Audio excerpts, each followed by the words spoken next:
তারা সরকারের থেকে তাদের দল প্রচারের জন্য তারা বিভিন্ন রকম কৌশল নিচ্ছেন যে আপনারা সরকারে বসে সরকারের সমস্ত সুযোগ সুবিধা নিয়ে আমাদের দল গঠন করবেন। এই অন্তর্বর্তী সরকারের কেউ নিরপেক্ষতা হারায় তাহলে আরেকটি নিরপেক্ষ সরকারের প্রয়োজন হবে।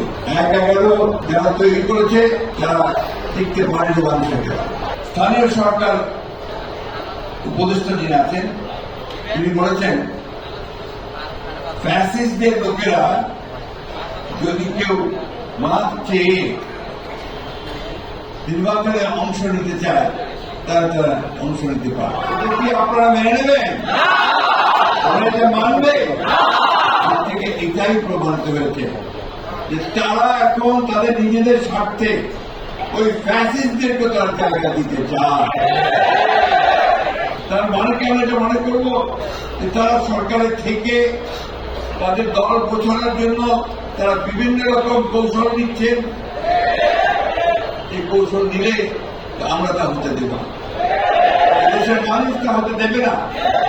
আমরা খুব পরিষ্কার করে বলছি অবশ্যই নতুন যে কোনো রাজ্য বলতে আমরা স্বাগত জানাবো। ছাত্র সংগঠনের মধ্যে করেছেন আমরা স্বাগত জানাচ্ছি, যখন দল তৈরি করবেন স্বাগত জানাবো। তার অর্থ এই নয় যে আপনারা সরকারে বসে সরকারের সমস্ত সুযোগ সুবিধা নিয়ে আপনারা আমাদের দল গঠন করবেন, কখনই মেনে নেওয়া হবে। আমি আবারও বলতে চাই অন্তর্বর্তীকালীন সরকারকে, সরকার প্রধানকে যে আপনি অবিলম্বে এই বিষয়গুলো ব্যবস্থা নিন।